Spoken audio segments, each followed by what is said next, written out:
तो हेलो दोस्तों, आज की इस वीडियो में मैं आपको यहाँ पे देख सकते जो कि हमारे पास एक डीप फ्रीज है। इसका वैक्यूम कैसे करते हैं आज हमको प्रॉपरली बताएंगे। कैसे इसके अंदर से जो पुराना जो हवा है उसको निकालते हैं बाहर। आज की इस वीडियो में मैं आपको दिखाऊंगा। नेक्स्ट वीडियो में दोस्तों इसको गैस चार्ज करके आपको दिखाऊंगा डीप फ्रीज के अंदर कैसे आपको गैस चार्ज करना है, कितना पॉइंट इसको रखना है। तो यहाँ पे दोस्तों देख सकते हो जो कि हमारा एक डीप फ्रीज है। इसका सबसे पहले मैं आपको दिखाता हूँ। बहुत सारे लोगों का जो कि क्वेश्चन रहता है जो कि डीप फ्रीज बहुत ही ज़्यादा बिजली खाता है, बट यहाँ पे ये दोस्तों सिर्फ और सिर्फ 199 वाट है। यहाँ पे देख सकते हो जो कि 2 वाट है, मतलब 200 वाट है। यहाँ पे देख सकते हो 200 वाट जो कि आपका डीप फ्रीज इलेक्ट्रिसिटी कंज्यूम करता है। एंड किसी किसी में थोड़ा ज़्यादा भी होता है, जैसे कि 300, उससे ज़्यादा नहीं होता है लगभग। एंड यहाँ पे दोस्तों देख सकते हो जो कि आपका जो कि मैक्सिमम एम्पियर जो कि 1.4 लेना चाहिए। एंड इसका वायरिंग डायग्राम यहाँ पे देख सकते हो मेंशन है। आपको यदि इसका वायरिंग नहीं समझ में आ रहा है, मतलब जो कहाँ से कौन सा वायर कटा है या कहाँ से कौन सा वायर गया है, यहाँ पे देख कर आप पता कर सकते हो इजीली। यहाँ पे 230 वोल्ट में ये आपको जो कि चलना चाहिए। यहाँ पे दोस्तों जैसे कि ये दोस्तों LG कंपनी का जो कि इसके अंदर कंप्रेसर लगा हुआ है। इसको दोस्तों अभी हम वैक्यूम पे ऑलरेडी डाल दिया हूँ। यहाँ पे हमारा जो कि वैक्यूम पंप है, यहाँ पे मैं आपको दिखा देता हूँ हमारा जो कि वैक्यूम पंप। सो नॉर्मल दोस्तों वैक्यूम पंप है। इसका दोस्तों वैक्यूम पंप का जो प्राइस हमने जो कि परचेस करके लिया हूँ, वैक्यूम पंप दोस्तों हमने जो कि परचेस करके लाया हूँ जगदलपुर से 4350 रुपया है, जो कि बस का किराया मिला के। यहाँ पे दोस्तों इसका वायरिंग आपको कनेक्शन कैसे करना है, मतलब पाइप कैसे ज्वाइन करना है, मैं आपको दिखा देता हूँ। सबसे पहले दोस्तों यहाँ से ऑयल जो जाता है, यहाँ पे जो ऊपर एक कैप लगा हुआ रहता है ये वाला, यहाँ पे मैं रख दिया हूँ खोल के, ठीक है। इसको दोस्तों हटाना है। एंड यहाँ पे दोस्तों जो कि इसका जो कि सक्शन पाइप है, यहाँ पे पॉइंट है स्टील का, जो कि इस टाइप का जो कि पीतल का नट दिया होगा। यहाँ पे दोस्तों आपको एक पाइप कनेक्ट करना है, ठीक है। पाइप का किसी भी सिरा आप कनेक्ट कर सकते हो, उल्टा सीधा कोई भी दिक्कत नहीं। पाइप का 2 ही मुंडी होता है, एक मुंडी यहाँ पे लगा लेना है। एंड एक मुंडी दोस्तों आपको यहाँ से आएगा, ठीक है।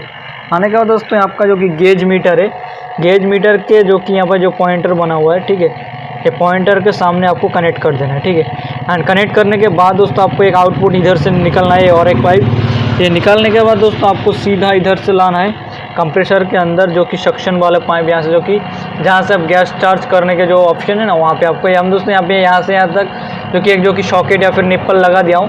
यहाँ पे जो कि थ्रेड टाइप का है, इसको मैं टाइट कर दिया हूँ, ठीक है। तो मैं और थोड़ा टाइट कर लेता हूँ। यहाँ पे थोड़ा लूज था, वैसे हम ऑलरेडी वैक्यूम पे लगा दिया हूँ। यहाँ पे दोस्तों मैं मोटर जो कि वैक्यूम पंप ऑन है, यहाँ पे वैक्यूम भी शो हो रहा है। यहाँ पे देखते हैं एम्पियर भी शो हो रहा है, जो कि इस वैक्यूम पंप का एम्पियर ले रहा है अभी। यहाँ पे देखा दोस्तों, ये दोस्तों इसके अंदर से जितना भी हवा है ना, वो खींच के बाहर निकाल लेगा। निकालने के बाद दोस्तों हमें जो कि पता कैसे चलेगा हमारा हवा बाहर खींचा है या नहीं, तो उसके दोस्तों हमें जो कि मीटर को देखना पड़ेगा, ठीक है। यहाँ पे दोस्तों 0 पे सबसे पहले मीटर जो कि रहता है। यदि आप वैक्यूम पंप को स्टार्ट करोगे तो आपको दोस्तों ये जो कि 60 PSI से अंदर जो कि मतलब जो कि ज़्यादा लेना चाहिए। देख सकते हो लगभग 65 PSI पे यहाँ पे जो कि खड़ा हुआ है, यहाँ पे देख सकते हो मीटर को। सो किसी किसी में जो कि 30 मतलब टच हो जाता है, किसी किसी में नहीं हो पाता है, ठीक है। तो आपको दोस्तों आधा घंटा लगभग 20 मिनट आपको इसको वैक्यूम करना है। उससे ज़्यादा आपको नहीं, मतलब उतने में ही आपको पता चल जाएगा, ठीक है। जैसे कि हमने दोस्तों लगभग 20 मिनट कर दिया हूँ। यहाँ पे उससे ज़्यादा करोगे ना तो आपका वैक्यूम पंप जो कि हीट होता है, ओवरहीट के कारण मोटर जो कि जल भी सकते हैं। बहुत ज़्यादा फिलहाल जो कि गर्म हो चुके हैं। लगभग हमने 20 मिनट इसको चालू कर दिया हूँ। यहाँ पे चालू करने के बाद दोस्तों यहाँ पे जो कि वैक्यूम अभी ले रहा है। लेने के बाद दोस्तों हमें जो कि अभी पता चल चुका है जो कि इसके अंदर से पूरा वैक्यूम कंप्लीट हो चुका है।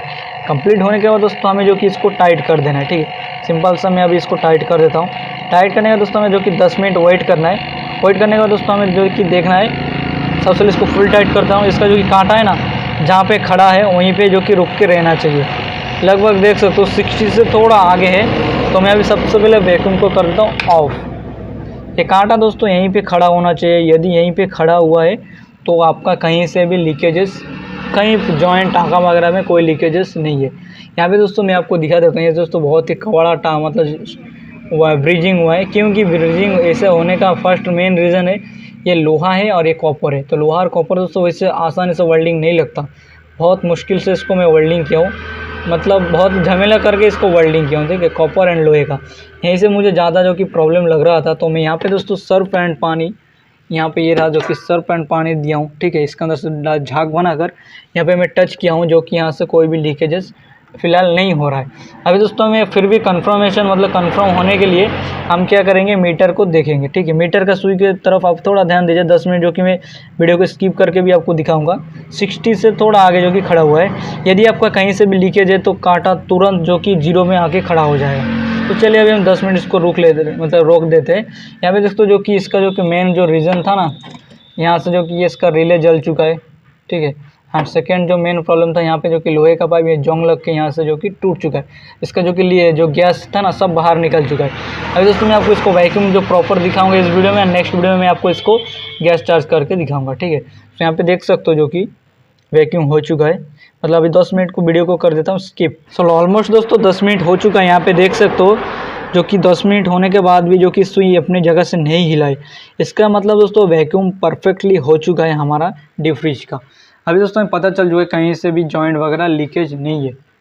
एंड यदि आपको लीकेज चेक करना है ना, तो आपको सबसे पहले वैक्यूम करने से पहले आपको कंप्रेसर को कर देना है चालू, एंड यहाँ से दोस्तों जो कि एयर अंदर लेना चाहिए। एयर यदि इधर से अंदर लेगा, उसका दोस्तों आपको इसे पानी का झाग बना के जो जितने भी जॉइंट है ना वहाँ पे आपको चेक करना है। 90% दोस्तों आपका जॉइंट से ही जो कि लीकेज होता है, एंड बाकी 5-10% जो कि अदर्स जगह से स्क्रू ड्राइवर घुसा के या अदर्स जगह से होता है, ठीक है। मुझे जो कि यहाँ पे जो जंग लगा हुआ था ये वाला पाइप, यहीं से जो कि लीकेज हुआ था, मुझे जो कि चेक करके पता चल चुका था। यहाँ पे देख सकते हो जो कि ये वाला बहुत ही ज़्यादा जो कि कवड़ा जो कि ब्रीजिंग हुआ है, जो कि रीज़न मैं आपको बता दूँ कॉपर एंड लोहा जो वेल्डिंग की वजह से।